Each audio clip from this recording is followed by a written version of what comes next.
Hello दोस्तों, आप सभी का स्वागत है मेरा यूट्यूब चैनल सुबह स्टडी पे। तो चलिए शुरू करते हैं आज के क्लास। आज हम लोग पढ़ेंगे जो एडिटोरियल का बुक पढ़ रहे हैं उसका अगला प्रैक्टिस सेट। तो चलिए शुरू करते हैं। पहला क्वेश्चन हो जाएगा, राज्य पुनर्गठन आयोग ने किस वर्ष अपनी रिपोर्ट प्रस्तुत की थी। जो राज्य पुनर्गठन आयोग था वो अपनी रिपोर्ट पेश की थी 1955 में, और राज्य पुनर्गठन आयोग के गठन कहेगा तो 1953 में हुआ था। और इसका अध्यक्ष आपसे पूछेगा तो हो जाएंगे फजल अली। और पहली बार भाषा के आधार पर गठित होने वाला पहला राज्य कहेगा तो आंध्र प्रदेश हो जाएगा। ललित कला के कहेगा स्थापना कब किया गया था, तो ये हुआ था 1954 में। 2 नंबर हो जाएगा, किसी अविलंबीय लोक महत्व के मामले पर तुरंत चर्चा के लिए स्थगन प्रस्ताव लाया जाता है। इस प्रकार के प्रस्ताव लाने के लिए कितने सदस्यों का समर्थन आवश्यक होता है, तो ये कम से कम 50 सदस्यों का। संसद में 4 प्रकार के प्रश्न पूछे जाते हैं, और जो तारांकित प्रश्न है ये एक दिन में 20 तारांकित प्रश्न पूछे जा सकते हैं। आगे देखेंगे 3 नंबर हो जाएगा, वित्तीय आपातकाल की घोषणा को मंजूरी देने के लिए संसद में किस प्रकार के बहुमत की आवश्यकता होती है, तो ये होती है वित्तीय आपातकाल लागू करने के लिए सामान्य बहुमत द्वारा सामान्य बहुमत की आवश्यकता होती है। और वित्तीय आपातकाल लागू करने के लिए आपसे संसद से अनुमोदन लेना पड़ता है 2 माह पहले या 2 माह के भीतर। और कहेगा कि अभी तक कितनी बार वित्तीय आपातकाल लागू हुआ है, तो एक बार भी नहीं लागू हुआ है। वित्तीय आपातकाल का उल्लेख कहेगा तो अनुच्छेद 360 में है, और ये लिया गया है अमेरिका से। 4 नंबर हो जाएगा, संघीय संविधान की निम्नलिखित में से कौन सी विशेषता नहीं है, तो संघीय संविधान की एकल नागरिकता विशेषता नहीं है। एकल नागरिकता जो है ये लिया गया है ब्रिटेन के संविधान से। बाकी शक्तियों का विभाजन, स्वतंत्र न्यायपालिका और संविधान का सर्वोच्चता ये लिया गया है। ये सब क्या है, तो ये सब संघीय संविधान की विशेषता है। आगे देखेंगे 5 नंबर हो जाएगा, निम्नलिखित में से किस संशोधन के लिए संसद के विशेष बहुमत एवं आधे राज्यों के विधानमंडलों को स्वीकृति की आवश्यकता होती है, तो ये हो जाएगा संसद में राज्यों का प्रतिनिधित्व। नए राज्यों का प्रवेश या गठन, ये इसका उल्लेख किया गया अनुच्छेद 3 में। राज्य के जो नीति निर्देशक तत्व है ये लिया गया है आयरलैंड के संविधान से। आगे देख लेंगे 6 नंबर हो जाएगा, निम्नलिखित में से कौन सा रिट सार्वजनिक प्राधिकरण एवं निजी व्यक्ति दोनों के खिलाफ जारी किया जाता है, तो ये हो जाएगा बंदी प्रत्यक्षकरण। और प्रतिषेध का अर्थ क्या होता है, तो कार्रवाई को रोकने से संबंध हो जाएगा प्रतिषेध से। परमादेश का अर्थ होता है हम आदेश देते हैं। जो 5 प्रकार की रिट है ये सर्वोच्च न्यायालय और उच्च न्यायालय दोनों जारी करते हैं। सर्वोच्च न्यायालय कहेगा तो अनुच्छेद 32 के तहत जारी करता है, और उच्च न्यायालय अनुच्छेद 226 के तहत 5 प्रकार के रिट जारी करते हैं।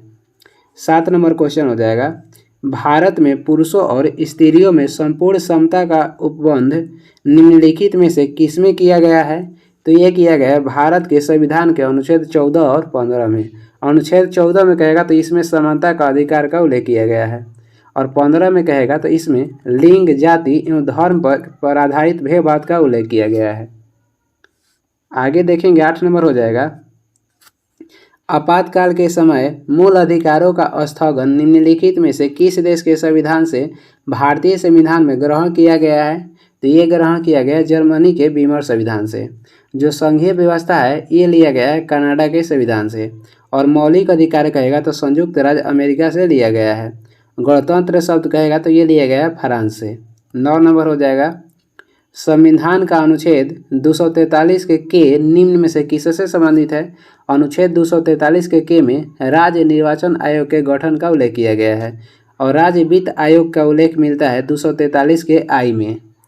आगे देखेंगे अगला क्वेश्चन हो जाएगा 10 नंबर, विश्व होम्योपैथी दिवस कब मनाया जाता है। विश्व होम्योपैथी दिवस मनाया जाता है 10 अप्रैल को, और होम्योपैथी के जनक कहेगा तो हैनीमैन हो जाएंगे। और कहेगा कि देश कौन सा है, तो ये हो जाएगा जर्मनी। आगे देखेंगे 11 नंबर क्वेश्चन हो जाएगा, राष्ट्रीय पंचांग के संबंध में कौन सा कथन सही है, तो भारतीय राष्ट्रीय पंचांग विक्रम संवत पर आधारित है, ये सही नहीं है।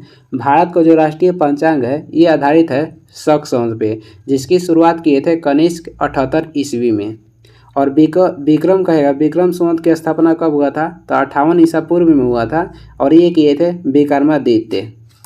दूसरा ऑप्शन देखते हैं कि राष्ट्रीय पंचांग को 26 जनवरी 1950 में अपनाया गया था।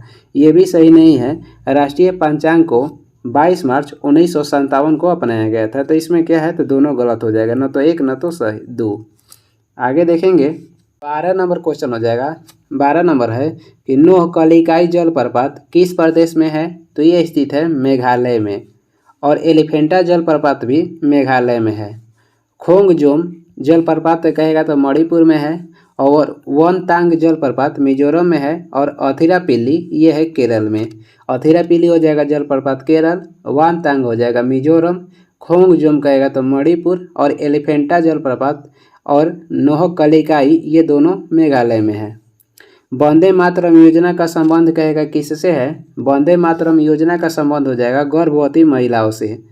और कहेगा इंद्रधनुष योजना का संबंध किससे है, तो बच्चों के टीकाकरण से है। आगे देख लेंगे 14 नंबर क्वेश्चन हो जाएगा। निम्नलिखित में से कौन सा सुमिलित नहीं है, तो इसमें डी ऑप्शन सुमिलित नहीं है। संतूर बदरुद्दीन डागर नहीं, संतूर वादक कहेगा तो शिव कुमार शर्मा हो जाएंगे। और बदरुद्दीन जो डागर है ये बांसुरी से संबंधित है। और पन्नालाल घोष भी बांसुरी बजाते हैं। पंडित रविशंकर कहेगा तो सितार बजाते हैं। और जाकिर हुसैन तबला बजाते हैं। 15 नंबर हो जाएगा। सर्पों का अध्ययन क्या कहलाता है, सर्पों का अध्ययन कहलाता है ऑफियोलॉजी।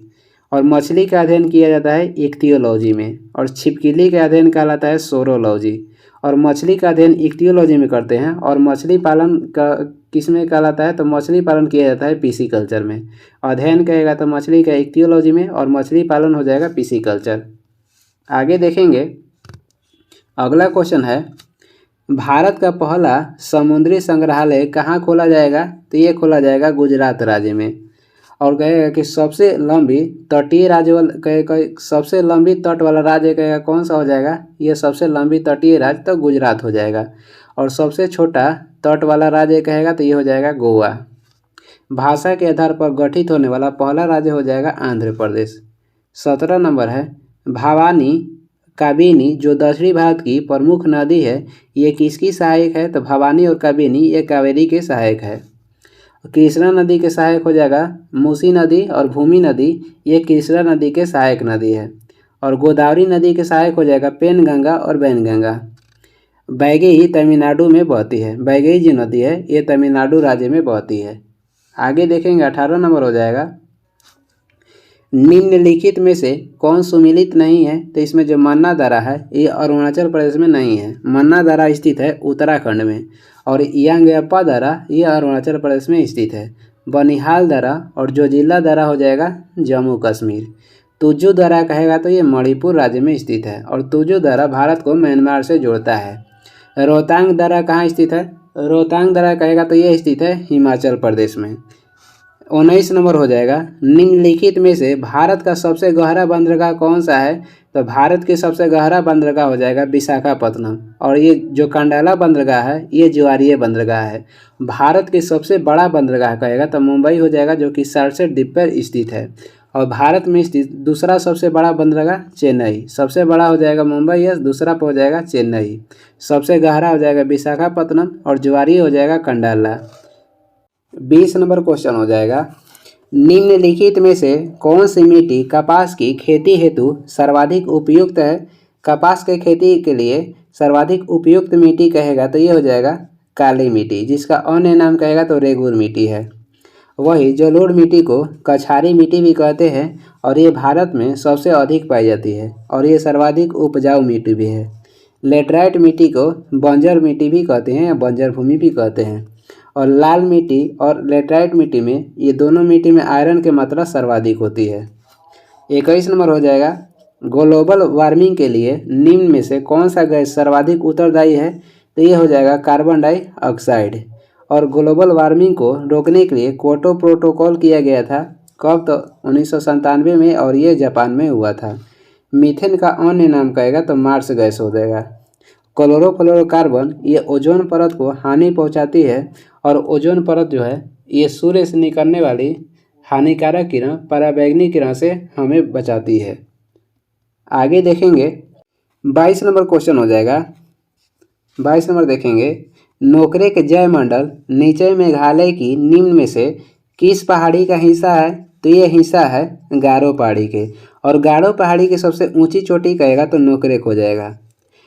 मेघालय का गठन हुआ था 21 जनवरी 1972 में, और भारत के कहेगा सबसे आर्द्र क्षेत्र कौन सा है? तो ये मेघालय हो जाएगा। और मेघालय का अर्थ होता है बादलों का निवास, और मेघालय एकमात्र देश बांग्लादेश से सटा हुआ है। आगे देखेंगे 23 नंबर क्वेश्चन हो जाएगा, श्रीलंका भारत और श्रीलंका के बीच अवस्थित है। भारत और श्रीलंका के बीच अवस्थित है पाक जल संधि और हो जाएगा मन्नार की खाड़ी। ये दोनों भारत और श्रीलंका के बीच अवस्थित है। नीमर द्वीप स्थित है बंगाल के खाड़ी में, और पीरम द्वीप कहेगा तो ये अरब सागर में स्थित है। 24 नंबर क्वेश्चन हो जाएगा, शेरशाह के समय मौजूद सरकार पैदावार का कुल कितना भाग लगान के रूप में वसूल करती थी? तो लगान के रूप में शेरशाह में 1/3 भाग वसूल करती थी।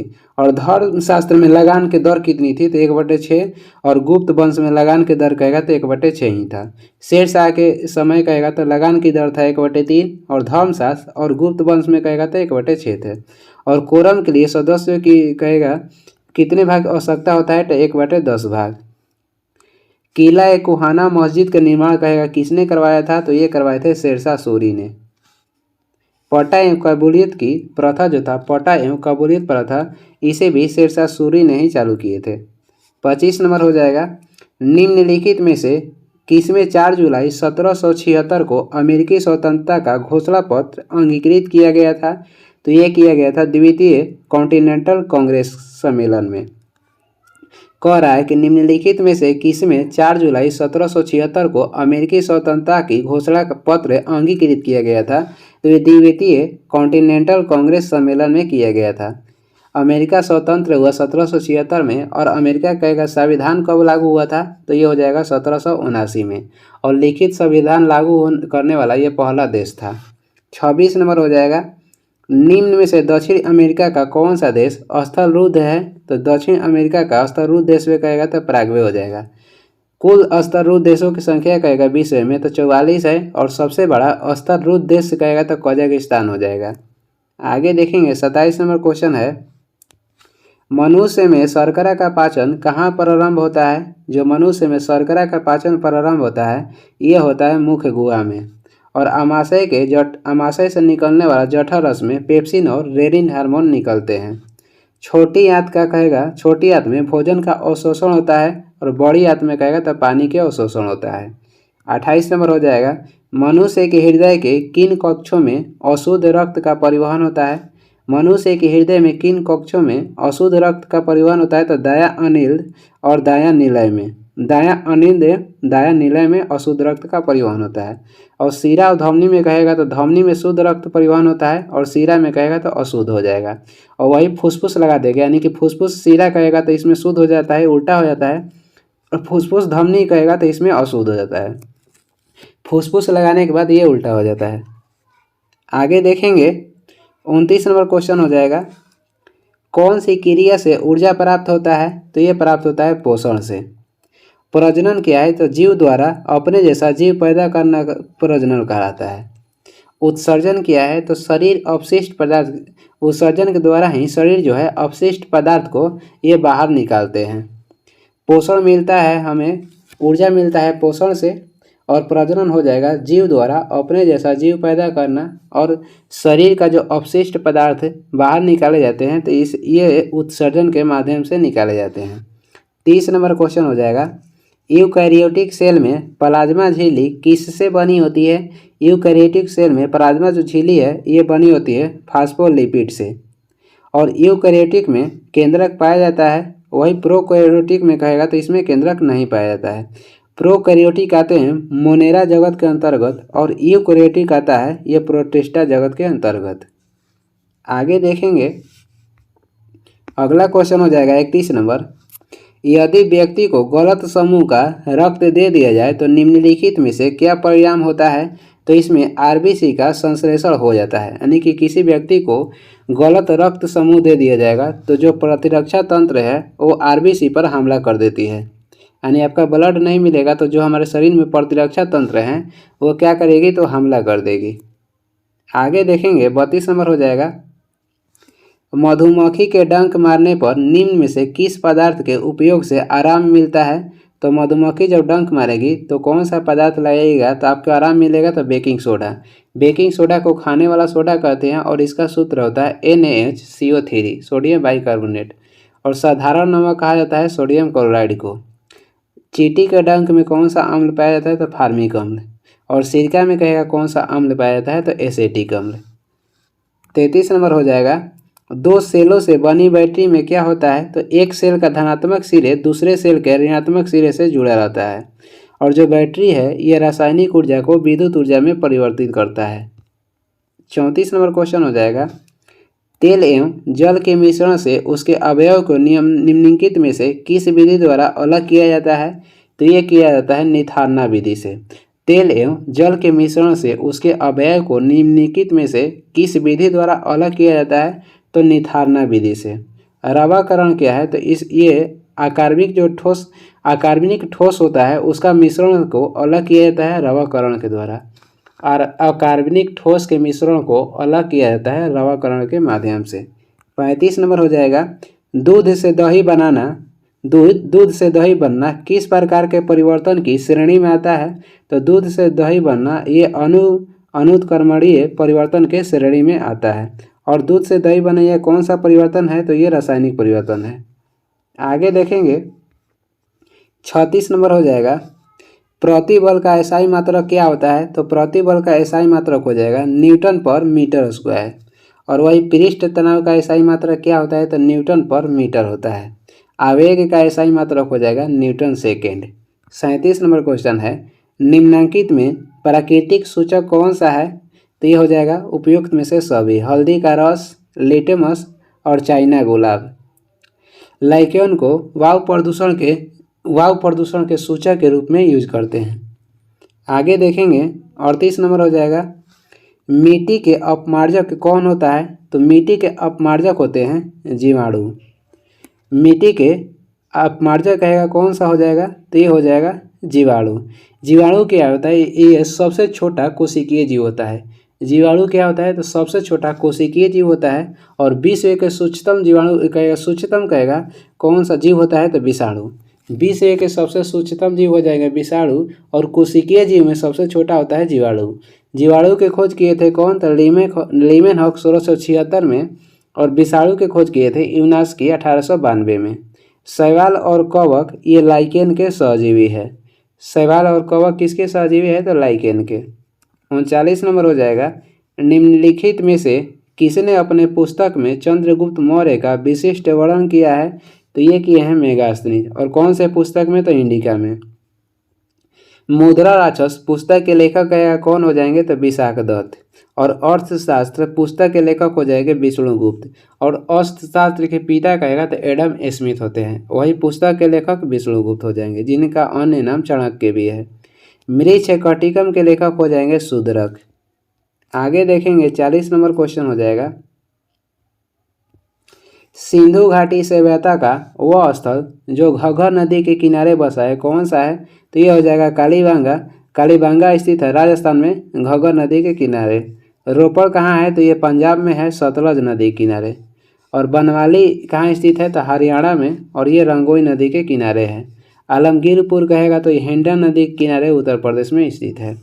41 नंबर हो जाएगा, निम्नलिखित मध्यकालीन संतों को कला क्रम अनुसार सजाइए। निम्नलिखित मध्यकालीन संतों को कला क्रम अनुसार सजाना है, तो पहले हो जाएंगे शंकराचार्य, और ये प्रवर्तक थे अद्वैत दर्शन का। उसके बाद रामानुजाचार्य, और ये प्रवर्तक थे विशिष्ट द्वैत दर्शन का। और माधवाचार्य किसके प्रवर्तक थे, तो द्वैत दर्शन के।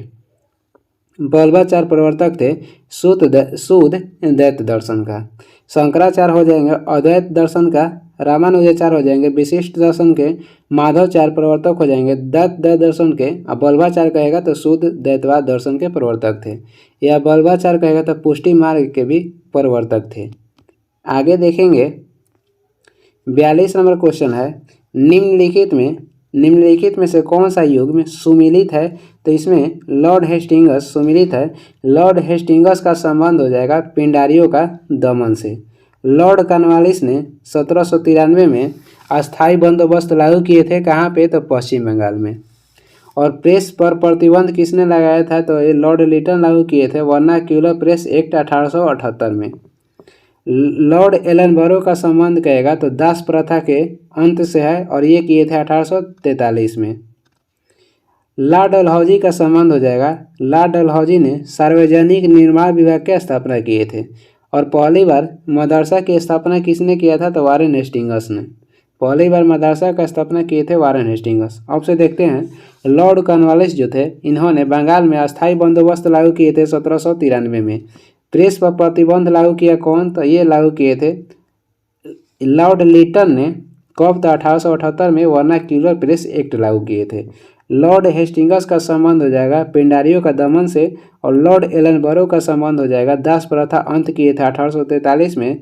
लॉर्ड डलहौजी ने सार्वजनिक निर्माण विभाग की स्थापना किए और पहली बार मदरसा की स्थापना किए थे वारेन हेस्टिंगस।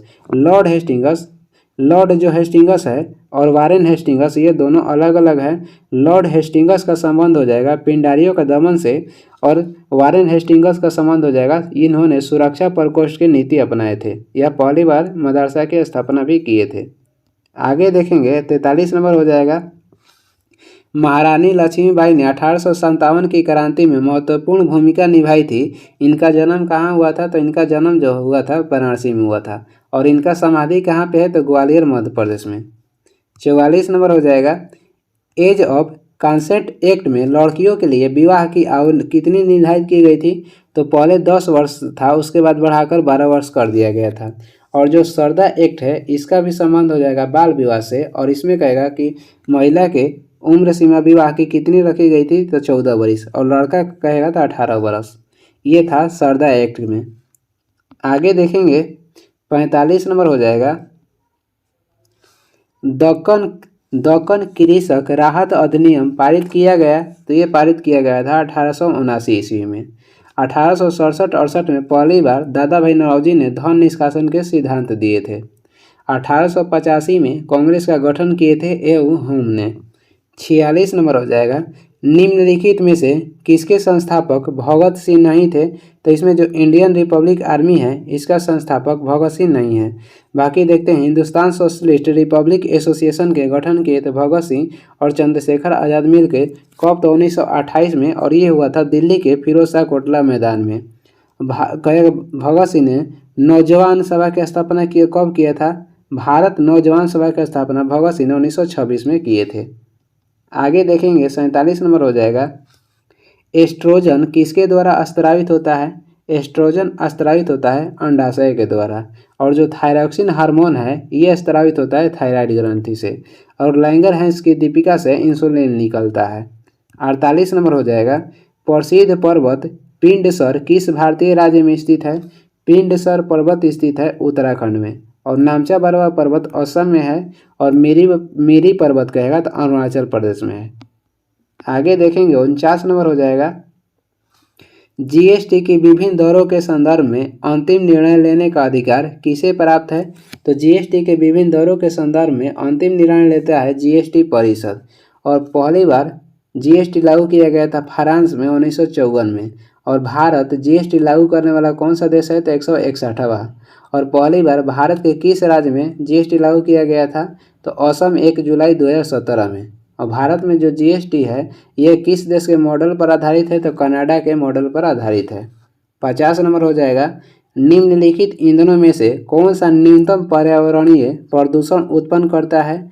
तो ये हो जाएगा हाइड्रोजन। हाइड्रोजन जो है ये न्यूनतम प्रदूषण उत्पन्न करता है और ये सबसे अच्छा ईंधन है। सबसे अच्छा ईंधन कहेगा तो हाइड्रोजन हो जाएगा। और ये भविष्य के ईंधन भी इसे कहते हैं। सोडियम को कहाँ रखा जाता है? सोडियम धातु को केरोसिन तेल में रखा जाता है। सर्वाधिक जो भारत में विद्युत का उत्पादन होता है ये ताप विद्युत से होता है और इसमें कोयला का योगदान है। डीजल की जो गुणवत्ता जांच की जाती है C10 से किया जाता है और पेट्रोल कहेगा तो ऑक्टेन संख्या से। और कुछ महत्वपूर्ण 1 लाइनर क्वेश्चन देख लेते हैं जो कि इस बुक के सबसे महत्वपूर्ण यही है। इसमें है खोज और वैज्ञानिक। परमाणु के खोज कौन किए थे? परमाणु के खोज किए थे जॉन डाल्टन ने। रेडियो एक्टिविटी के खोज किए थे यानी रेडियो सक्रियता के हेनरी बैकुरल ने। रेडियम के किए थे मैडम क्यूरी ने। सापेक्षता के सिद्धांत और प्रकाश विद्युत प्रभाव के नियम दिए थे खोज किए थे आइंस्टीन ने। क्वांटम सिद्धांत के खोज किए थे मैक्स प्लांक ने। आगे देखेंगे एक्स किरण के कहे का खोज किसने किया था? तो ये किए थे रॉन्टजन ने। विद्युत चुंबकीय प्रेरणा के खोज किए थे माइकल फैराडे ने। रमन प्रभाव के खोज किए थे सीवी रमन ने। ब्लैक होल सिद्धांत का प्रतिपादन किसने किया था? ब्लैक होल सिद्धांत के प्रतिपादन किए थे एस चंद्रशेखर और इन्हें नोबेल पुरस्कार दिया गया था 1983 में भौतिकी के क्षेत्र में। जल का वाष्प में बदलना ये कौन सा उदाहरण है? जल का वाष्प में बदलना ये भौतिक परिवर्तन का उदाहरण है। लोहे में जंग लगना उदाहरण है तो ये रासायनिक परिवर्तन का। और लोहे में जब जंग लग जाता है तो उसका भार जो होता है अधिक हो जाता है। प्रकाश के वेग को सर्वप्रथम किसने मापा था? तो ये सर्वप्रथम प्रकाश के वेग को मापे थे रोमर ने। और प्रकाश का वेग सर्वाधिक होता है निर्वात में 3 × 10⁸ मीटर पर सेकेंड। आगे देखेंगे जल का अधिकतम घनत्व एवं न्यूनतम आयतन होता है कितना डिग्री सेल्सियस पे? तो 4 डिग्री सेल्सियस पे। 1 नॉटिकल मील बराबर कितना होता है? तो ये होता है 1852 मीटर।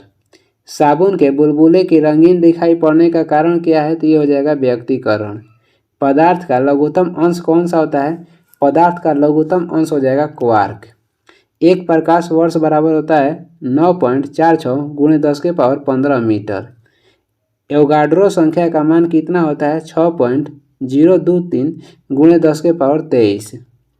1 कूलम आवेश बराबर होता है 6.25 × 10⁻18 इलेक्ट्रॉन। आगे देखेंगे अगला क्वेश्चन हो जाएगा द्रव्य का ताप बढ़ाने पर पृष्ठ तनाव पर क्या प्रभाव पड़ता है? जब द्रव्य पर ताप बढ़ाइएगा तो उसका पृष्ठ तनाव कम हो जाता है और अशुद्धि मिलाने पर द्रव्य में अशुद्धि मिलाने पर उसका पृष्ठ तनाव क्या होगा कि बढ़ता है। पृष्ठ तनाव किस पे कहेगा किस पे लागू होता है? तो प्राकृतिक और ताप पर लागू होता है। दाब के प्राकृतिक और द्रव्य के प्रकृति और ताप पर यह लागू होता है। एक आदर्श तरल की सयनता होती है। एक आदर्श तरल की सयनता हो जाएगा 0।